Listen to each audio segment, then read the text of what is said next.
Paramashivoham. Om Nithyananda Paramashivoham. Om Nithyananda Paramashivoham. Om Nithyananda Paramashivoham. Om Nithyananda Paramashivoham. Om Nithyananda Paramashivoham. Om Nithyananda Paramashivoham. Om Nithyananda Paramashivoham.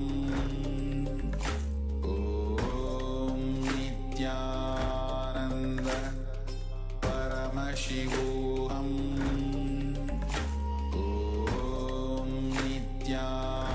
Nithyananda Paramashivoham. Om Nithyananda Paramashivoham. Om Nithyananda Paramashivoham. Om Nithyananda Paramashivoham. Om Nithyananda Paramashivoham. Om Nithyananda Paramashivoham.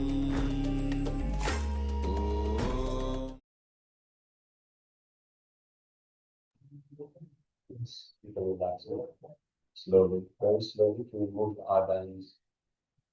Gently let the light come back into your eyes. And once the light has readjusted with eyesight, while it's still fresh in your mind, take a moment and share with us what was revealed to you as the details of the image that we had expected. And we also welcome Nithya Dhyaan, welcome. Nithyananda and welcome for joining us.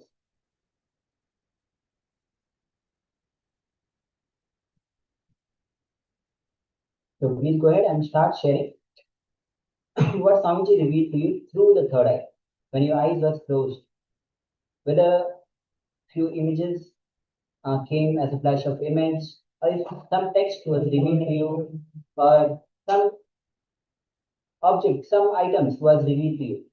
Anything that was revealed to you, you can share that in detail. Yes, so share with us in the chat. Please go ahead and share.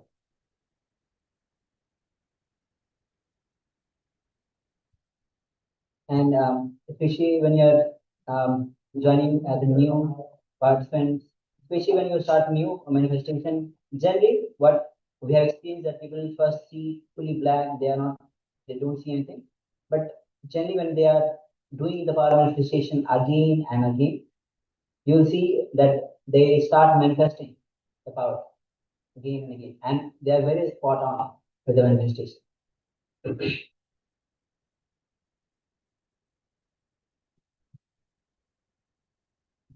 Yes, Kalidashan shares, I saw light.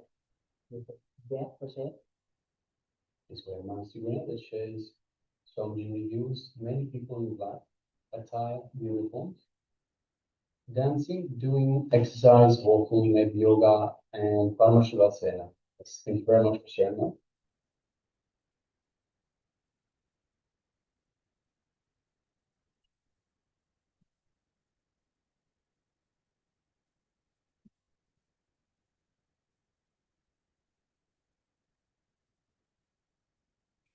Was waiting for other participants to share as well, giving everyone a chance to share. Shaman news, Skandamata, Mutu Arun Aya should also take a moment to share. We will be having a second round shortly, so we will be entering the second round shortly. We will be, of course, verifying the the sharings shortly by revealing the image once again. So once everyone has a chance to share, we're just going to know Shaman News, Mutu Arunaya, Maskana Mata. Please go ahead and share.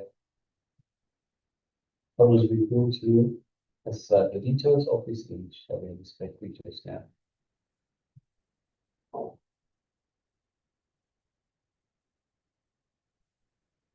This Dhyanka is trying to share something.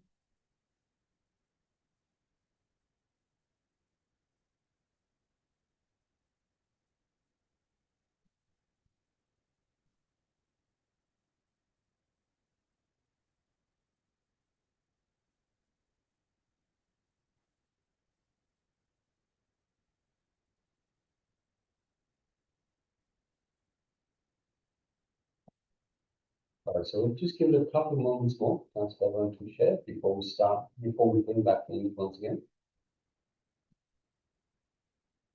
All right, so let's share the image. So yes, this is the image that we had displayed. So as you can see both side buildings. Just in middle, there's a water body and a small bridge connecting the two sides. There's a fence on both the sides. You can see the trees. You can see the pillars. And in terms of color, you'll find lots and lots of color. The windows and the doors you can see. There you can see the sky, reflections of the buildings, the trees in the water, of the sky, and and lots of details. Yes, this is the image that we have displayed. So let's have a look at the shares. So we have Kalidasan Iron, let's say the shares asked for a banker. So we have, it is daytime. We can let me see this daytime. We have some brighter objects on the right hand side. You can see also in the distance some lights, perhaps reflection of the sun of the lights. So we definitely have lights eye. Yes, thank you very much for sharing. Congratulations for manifesting. Also, you can ask for more detail. So whenever you are manifesting, the more awareness we bring, the more consciousness we bring to what we are doing. We can ask for more information, we will get more information. So the more awareness, the more details we bring back. So just ask Paramashiva, ask Swamiji to show you more detail, go into more detail what you are shown, and don't discount anything. It's important that we don't discount anything. Everything that is being revealed is part of the power manifestation. So please share everything that you experience. Get Manas to Gori Manas though. Who shares Swamiji revealed many people in black attire.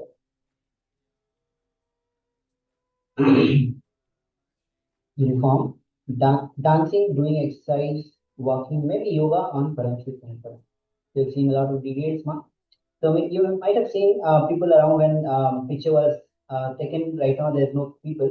So you might have seen going beyond that, and where people were there, and you might have seen the people in black attire doing some exercise or workout. So it's very much possible. Thank you, Hushain. Yes, thank you, Shaina. All right, let's get ready for round number 2. So requesting everyone that is put on the eyebands, and let's get ready for the round number 2. So again, we'll be displaying an image for you, and through the power of the third eye, with the connection to the divine, you will be seeing the details of the image that we displayed for you. So let's get ready. Put on your eyebands once again. Sit comfortably with the head, neck, and spine in a straight line.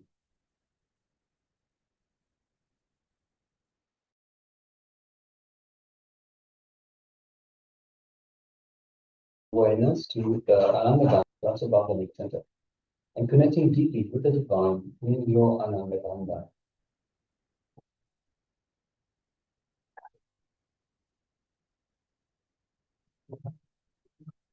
Let's feel the space of oneness with Paramashivam.